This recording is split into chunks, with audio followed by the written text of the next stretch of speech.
Hi, it is currently 3:27 in the morning, so my sentences and words will not make sense sometimes, and I apologize in advance. But if you're not new to my channel, you already know it doesn't matter the time, I don't make sense anyway. But hi, if you're new to my channel, my name is Renika Shadora, and I am a traditional artist. Today I'll be talking about my experience about being a neurodivergent artist. For some context, I have been diagnosed with a mood disorder and general anxiety. As a result, my mind is all over the place, just as my art. Since I can remember, I've had a hard time explaining myself to people about why I feel what I feel, why I think the way I think, and why I act the way that I act. I guess you can say I've always felt like I've been on this roller coaster that can just never get off. There was always something with me, it was never ever simple. And I had no real outlet to express the confusion and the frustration I had until I found art. As I stated before, and always, art has always been an escape for me. Art has been the one thing I have been able to attach myself to, and it's healthy for me, and it has provided healthy results for me. When it comes to art, I don't have a niche, and I like it that way. I like going from painting landscapes to painting something abstract to painting just whatever chaos I want, because it's my, like I said, it's my way of expressing my chaotic mind. With art being my escape, it was the one place I felt normal, I guess you could say. It was the one place I felt in control. I wasn't worried about other people's perception of me or meeting someone's expectations. I was worried about my own thoughts. Like when I'm drawing, I go into another space, another world, like an in why can't I talk? An outer body experience, if you will, at least for me.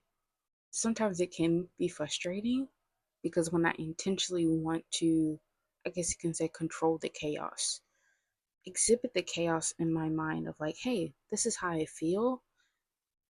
Like, oh, this will be the painting for everyone to see what's in my head. It's like I can't do it. Like I can't express my lowest moments in my art. Like I don't know how to do it without directly spelling it out. I don't know how to create a painting of my saddest moments without drawing someone crying and writing the word sad. Like I want something more scary almost because the experience has been, scary for me. Realizing I'm not neurodivergent, realizing it's not just me, that there is something wrong, that I am not the problem. I know it can be confusing the fact that I say I'm able to express the chaos with my art and then saying I can't express it. What I mean is, it's almost hard to contain how chaotic I want it to be. Like one moment, I'm able to create a splatter painting where I literally throw paint on the canvas. That's chaotic for me. I'm able to get the chaos out. But if I want to talk about the chaos, it's like a blur. It's like that SpongeBob meme or that SpongeBob episode where he's running around and everything's on fire. Like he's like, I don't know what to do. It's like knowing I need to go to therapy to express myself, my feelings, my anger, my frustration. But then when it's time to actually speak about it in therapy, I don't have the words. I just freeze. It can be fun being a neurodivergent artist because it's like I'm unpredictable. You never know what I'm going to create next. I like that I can always keep people guessing and even keep myself guessing. I can create a list of drawing ideas of things I want to do, and then I might create something that is not even on the list. I like that.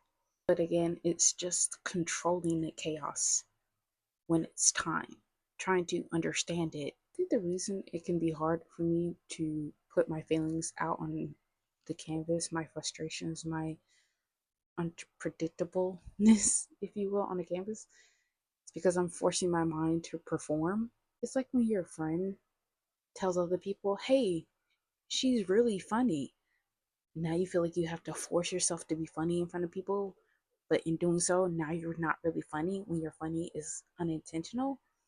that's how it feels.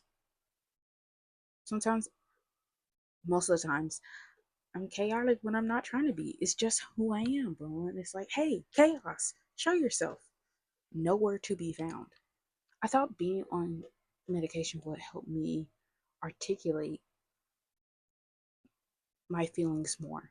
But if anything, the medication stops it. Like it freezes in time. But it's still just like this blurb. It's a frozen blurb in my head. I know it not may not make sense, but I don't know how else to describe it. Sometimes I want to break down. I just want to cry and bawl. But when I'm on a medication, I don't feel the extent of it. Like I don't have a full breakdown. I may have a tear or two, but I don't fully cry like I want to. So that's what I mean by frozen in time. With my disorders, I constantly feel like I have to be on the go at all times.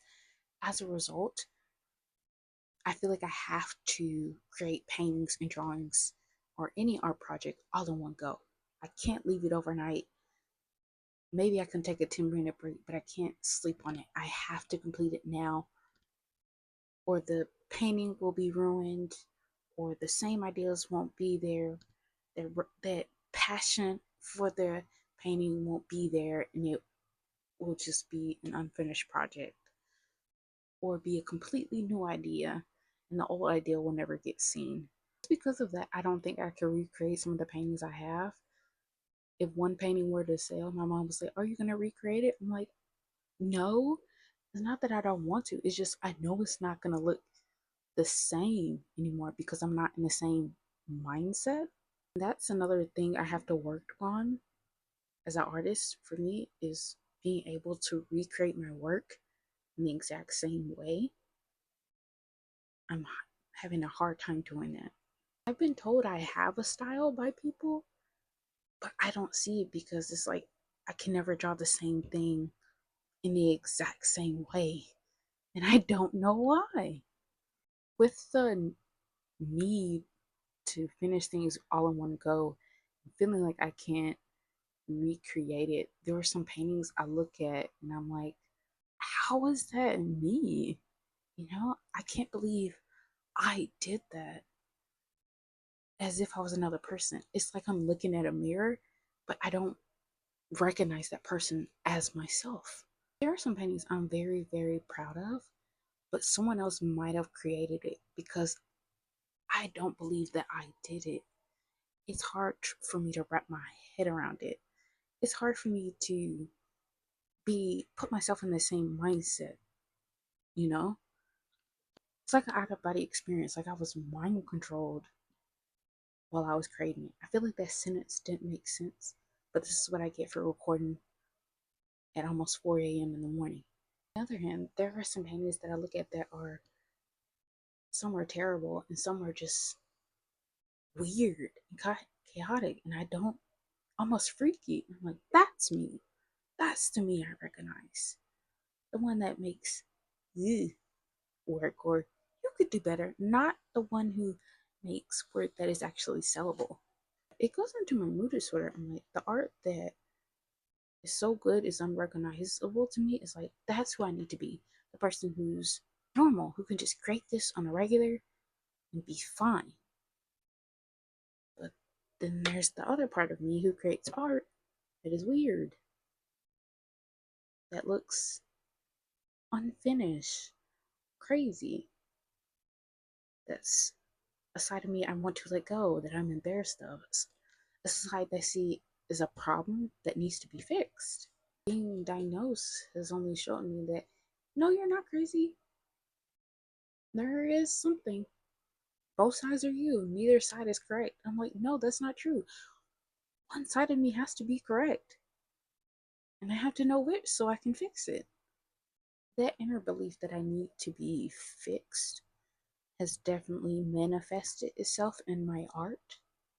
I'm a perfectionist, and the whole needing to be fixed can really, those two can really beat me up, if you will. It can really damper my creativity. Or it can how should I say? It can make me procrastinate. Procrastinate. That's not what. It can make me procrastinate. Like I'll ask people for critique. I want to ask them for critique all the time, just nonstop. Like, hey, there is something wrong with this piece. I know it is. Even when people tell me, oh, this is beautiful,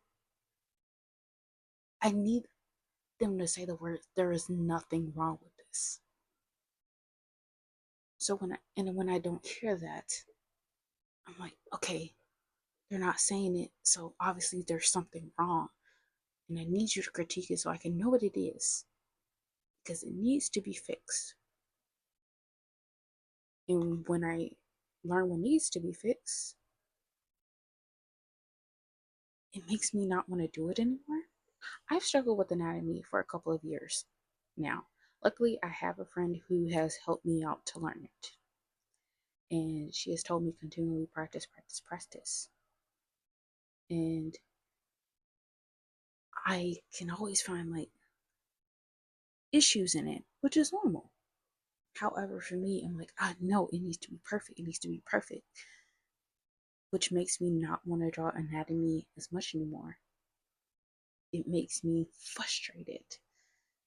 It dampers my creativity, as I said. Because it dampers on my creativity and I don't want to do anymore, obviously I'm out of practice. And then I need to relearn it again, which makes me not want to do it because I'm not good at it, because I'm not perfect at it. But that's life. And it's a part of life I really, really hate. With being a heavily creative neurodivergent, I can see the bigger picture in my head all the time. The problem is structure and how to get from A to B when my mind is constantly stuck on Z. With Z being stuck in my head, I with Z being stuck in my head, I feel like it needs to be done in a certain time frame because I'll get so tired from just standing there and painting. So sometimes I'll just, and again, because I need to finish shit all in one go, I'll settle for W, but then feeling a little unsatisfied, but I don't want to touch it again because then it'll ruin the idea. It's a whole cycle. I would say your relationship with your diagnosis, what it means for you, what it means to be neurodivergent, will show itself in your art, whether you want it to or not. If you have some unresolved beliefs about yourself, it will show. For me, I don't think there's anything wrong with being neurodivergent.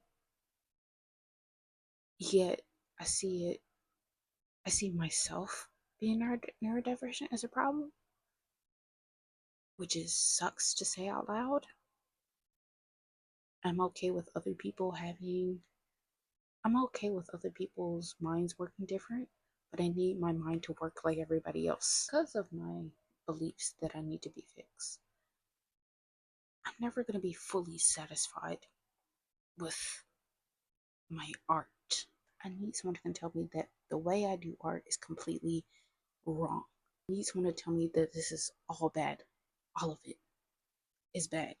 I can't go from, oh, this is good, just fix these details here, and then, oh, this completely bad, start all over. Like, I need it to be consistent, even though my mind hates the predictability, consistency, structure. I've seen other artists accurately describe my disorder through their art, and I have seen other artists describe their neurodivergent journey. And it's so beautiful and it's so powerful and it fits me. So I translate that to that's how it should look. And even though I may be able to relate to it, and I feel like it shouldn't be, and I feel like it should be me, doesn't mean it is. I can say all day I think the color red suits me. So it should be my favorite color. Doesn't mean it is. One thing I really need to learn is that my journey with my mind, my disorders, my neurodivergentness does not have to look like everyone else's. What's healthy for me may not be someone else's cup of tea, but if it's healthy for me and it's not harming anyone, that is okay. With my mind being all over the place and thoughts running like the flash, I can be very impatient when it comes to my art. Of course, I can blame it to my low attention span, especially due to TikTok and social media. My own fault.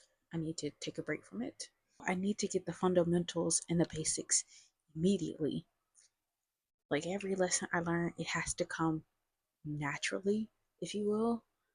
I don't have time to sit here and wait. I just need to be already good at it, which is not how anything works. But because of that, it further makes me not want to do things. I don't want to go back to the basics of learning shapes and stuff. Belief that have I I should already know this. I should already be good at it. I just need to do it. I don't have to keep drawing. I don't need to keep drawing the circle and shading it. I should just be able to throw paint at the wall and get it. But yes, you can do that with trial and error. Or you can look at the instructions to help you.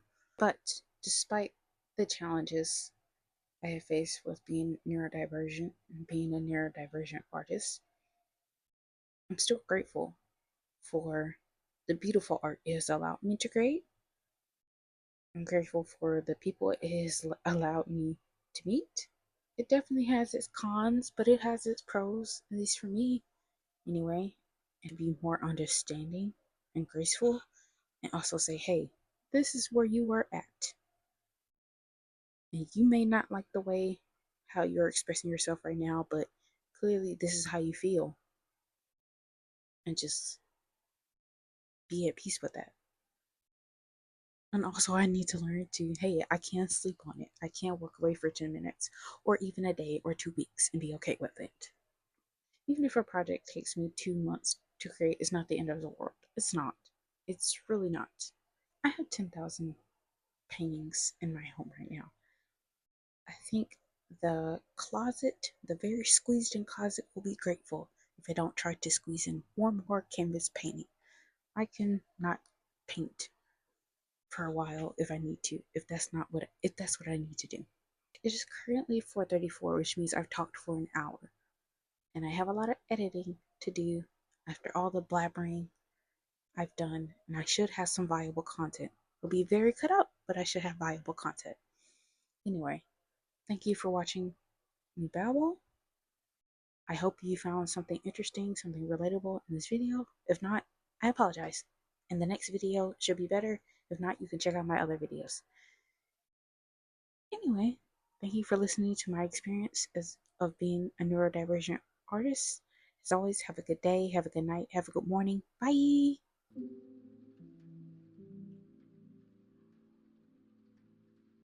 Okay, I just finished editing and watching the video.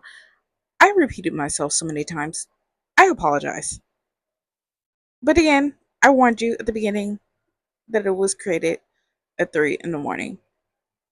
Also, I realized I said like 3 a.m. in the morning. Girl. But yeah, I hope you got something from this chaotic video, from this video of me constantly repeating myself. I apologize. Okay, bye.